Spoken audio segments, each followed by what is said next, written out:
umaga mga kuya, idolo. Ito yung sili ko nga pala, tataba no. Ilang days pa lang pero sobrang lalaki nila kung titingnan. Simula ng pagkalipat ko. Siguro mga ilang araw ito magkakabunga na to mga idol. Ayun, tataba. Ito yung paligid, nilagyan ko ng ano kasi ang dami kong hayop yung tulad sinabi ko ng nakarang vlog. Ayun, parang hindi pasukan. Ito yung aking mga sibuyas. Ayan po. Ito yung mga sibuyas ko mga kuya. Ito yung aking mga gabi. Ayan, nagkakadahon na rin. Ito ang aking natural environment farm. Ayan po. Ayan po yung sa kabila naman ito. Pataas, nakikita rin po muna tayo, wala po tayo kasi sariling lupa. Makabalang araw magkakaroon. At ito po yung gabihan ko, yung San Fernando. Lahat ng pwedeng tanim tinatanim ko po eh.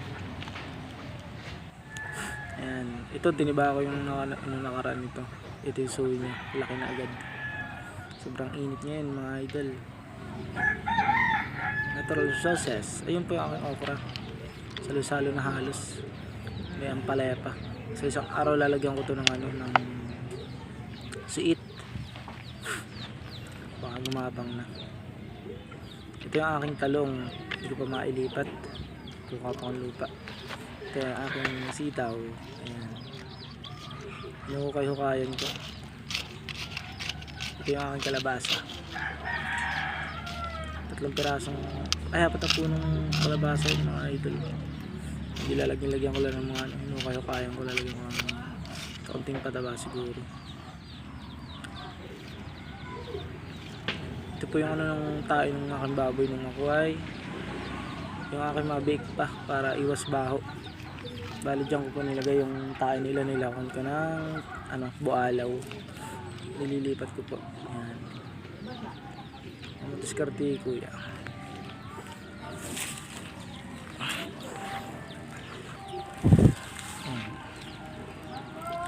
Ang taba niya.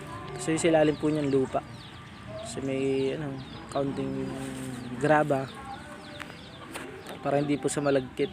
Kasi pag malagkit ano yung ugat, hindi po agad nakakalat. Kaya kailangan natin ng buhaghag na lupa kung tawagin. Ayun mga idol. Ayan. Ito ang palayan mga kuya. Kakasulsulungot na tuloy yan. Ito naman gagawin ko dito. Siguro kukala ko ng ano bang ng siit after may paanohan na yun sa akin ano eh, yung sa akin sitaw. Ito ko nilipat ko, ibang namatay pero nalaki na sila, siguro yung na parang nalibago lang. Yan, hinukay ko. Sorry mga idol, mga kuya, medyo busy ako ng mga nakaraan, hindi ako makapag-vlog, daming lakad. Sorry YouTube, sana mapansin mo ako. Isa lang akong small farmer na naghahangat na magkaroon ng sariling ano, channel sa lupa. Kalupa lang talaga ako kahit 1 hektarya. Yung bablog talaga ng bablog. Sa maging pamumuhay na namin yun. Nakikisiksik lang kami. Yan po yung aking sitaw. Baka ano yan. Yan po. Nilagyan ko rin ng mga tabang lupa. Ito sinabi ko nga po. Para madali sila lumaki. Kahit walang pataba. Kahit duminga lang na hayop. Nakalahak ko na po yan mga idol, kuya. Ayan.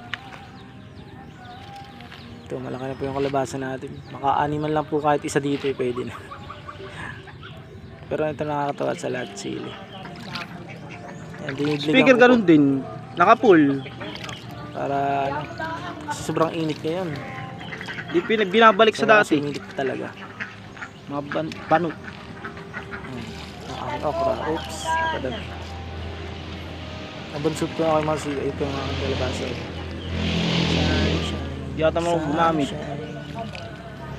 O, dati itong aking sitaw. Ilang araw lang, gagapang na yan. Lalagyan ko na nga ng ano. Ito yung mahabang sitaw ko ngayon. Atik na yan, sigurado. Ito yung mga sili. Ito yung mga mahabang sili mga idol. Labuyo, magkakalahok na eh. So pag nagbunga sila, namumulaklak na, konti na lang at makaka-anin ng kaisa-isa pa, kadalawa-dalawa. Ito yung mahalang ko tawagin na ano, siling demonyo dito sa ano, probinsya namin sa Infanta. Sobrang halang na talaga. At least yung dalawa lang talagang ano siya, mahalimuyak ang halang kung ano. Yan. Taba ng dahon nila oh. Sarap nito sa ano, sa tinola. Kasi hindi pa pwedeng talbusan yan. Sisipain ko sila. Ayun na lang, natalsikan ng mga idol yung ano, camera. Sensya na talaga, wala pa akong camera man. Sarili sigat muna tayo. Makabili lang talaga akong sarili lupa. Talagang lahat ng hay paalagaan ko, pero lang mga mamahalin. Tama sa pagkakataan. So, ayun. Ako lang nadiligan ito. Busy ako mga nakarang araw. Dami kong ginagawa. Inaasikaso. So, yan. Init. Basta mga kuya. So, yun lang mga idol. Salamat. Siguro bukas ulit magbablog tayo ulit. Wala na lang tayong gawa. Thank you.